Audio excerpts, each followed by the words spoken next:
اللہ وہ معبود برحق ہے کہ اس کے سوا کوئی عبادت کے لائق نہیں، زندہ ہے، سب کو تھامنے والا، اسے نہ اونگ آتی ہے نہ نیند، جو کچھ آسمانوں میں اور جو کچھ زمین میں ہے سب اسی کا ہے، کون ہے کہ اس کی اجازت کے بغیر اس سے کسی کی سفارش کر سکے؟ جو کچھ لوگوں کے روبرو ہو رہا ہے اور جو کچھ ان کے پیچھے ہو چکا ہے اسے سب معلوم ہے، اور لوگ اس کی معلومات میں سے کسی چیز پر دسترس حاصل نہیں کر سکتے، ہاں جس قدر وہ چاہتا ہے اسی قدر معلوم کرا دیتا ہے۔ اس کی بادشاہی اور علم آسمان اور زمین سب پر حاوی ہے، اور اسے ان کی حفاظت کچھ بھی دشوار نہیں، وہ بڑا عالی رتبہ ہے، جلیل القدر ہے۔ دین اسلام میں کوئی زبردستی نہیں ہے، ہدایت صاف طور پر ظاہر اور گمراہی سے الگ ہو چکی ہے، تو جو شخص بتوں سے اعتقاد نہ رکھے اور اللہ پر ایمان لائے، اس نے ایسی مضبوط رسی ہاتھ میں پکڑ لی ہے جو کبھی ٹوٹنے والی نہیں، اور اللہ سب کچھ سنتا ہے، سب کچھ جانتا ہے۔ جو لوگ ایمان لائے ہیں ان کا دوست اللہ ہے کہ اندھیرے سے نکال کر روشنی میں لے جاتا ہے، اور جو کافر ہیں ان کے دوست شیطان ہیں کہ ان کو روشنی سے نکال کر اندھیرے میں لے جاتے ہیں۔ یہی لوگ اہل دوزخ ہیں کہ اس میں ہمیشہ رہیں گے۔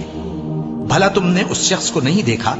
جو اس غرور کے سبب سے کہ اللہ نے اس کو سلطنت بخشی تھی، ابراہیم سے اپنے پروردگار کے بارے میں جھگڑنے لگا؟ جب ابراہیم نے کہا میرا پروردگار تو وہ ہے جو زندگی دیتا ہے اور موت دیتا ہے، وہ بولا کہ زندگی اور موت تو میں بھی دے سکتا ہوں۔ ابراہیم نے کہا کہ اللہ تو سورج کو مشرق سے نکالتا ہے، آپ اسے مغرب سے نکال دیجیے۔ یہ سن کر وہ کافر ہکا بکا رہ گیا، اور اللہ بے انصافوں کو ہدایت نہیں دیا کرتا۔ کیا اسی طرح اس شخص کو نہیں دیکھا جس کا ایک بستی پر جو اپنی چھتوں پر گری پڑی تھی گزر ہوا، تو اس نے کہا کہ اللہ اس کے باشندوں کو مرنے کے بعد کیوں کر زندہ کرے گا؟ تو اللہ نے اس کی روح قبض کر لی اور 100 برس تک اس کو مردہ رکھا، پھر اس کو جھلا اٹھایا اور پوچھا تم کتنا عرصہ مرے پڑے رہے ہو؟ اس نے جواب دیا کہ 1 دن یا اس سے بھی کم۔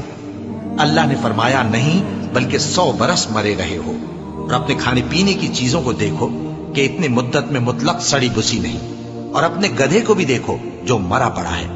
غرض ان باتوں سے یہ ہے کہ ہم تم کو لوگوں کے لیے اپنی قدرت کی نشانی بنائیں، اور ہاں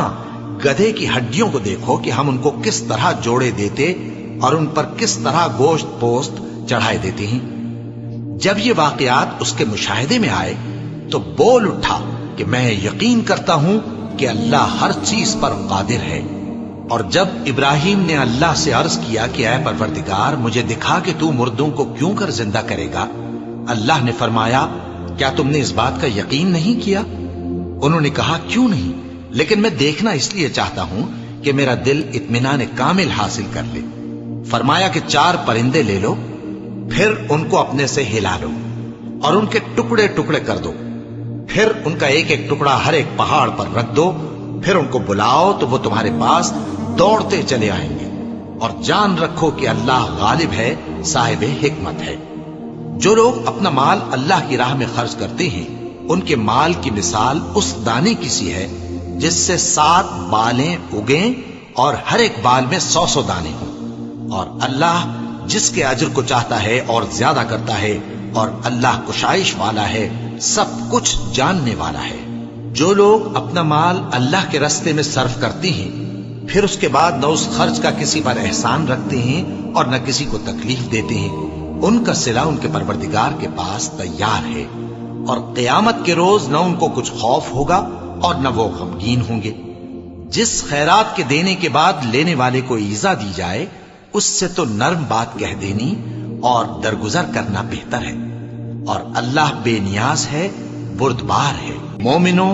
اپنے صدقات و خیرات احسان رکھنے اور ایذا دینے سے اس شخص کی طرح برباد نہ کر دینا جو لوگوں کو دکھاوے کے لیے مال خرچ کرتا ہے اور اللہ اور روز آخر پر ایمان نہیں رکھتا، تو اس کے مال کی مثال اس چٹان کی سی ہے جس پر تھوڑی سی مٹی پڑی ہو اور اس پر زور کا مے برس کر اسے صاف کر ڈالے۔ اسی طرح یہ ریاکار لوگ اپنے اعمال کا کچھ بھی صلہ حاصل نہیں کر سکیں گے، اور اللہ ایسے ناشکروں کو ہدایت نہیں دیا کرتا۔ اور جو لوگ اللہ کی خوشنودی حاصل کرنے کے لیے اور خلوص نیت سے اپنا مال خرچ کرتے ہیں ان کی مثال ایک باغ کی سی ہے جو اونچی جگہ پر واقع ہو، جب اس پر زور کا مے پڑے تو دگنا پھل لائے، پھر اگر مے نہ بھی پڑے تو خیر پھوار ہی صحیح، اور اللہ تمہارے کاموں کو دیکھ رہا ہے۔ بھلا تم میں کوئی یہ چاہتا ہے کہ اس کا کھجوروں اور انگوروں کا باغ ہو جس میں نہریں بہ رہی ہوں اور اس میں اس کے لیے ہر قسم کے میوے موجود ہوں، اور اسے بڑھاپا آ پکڑے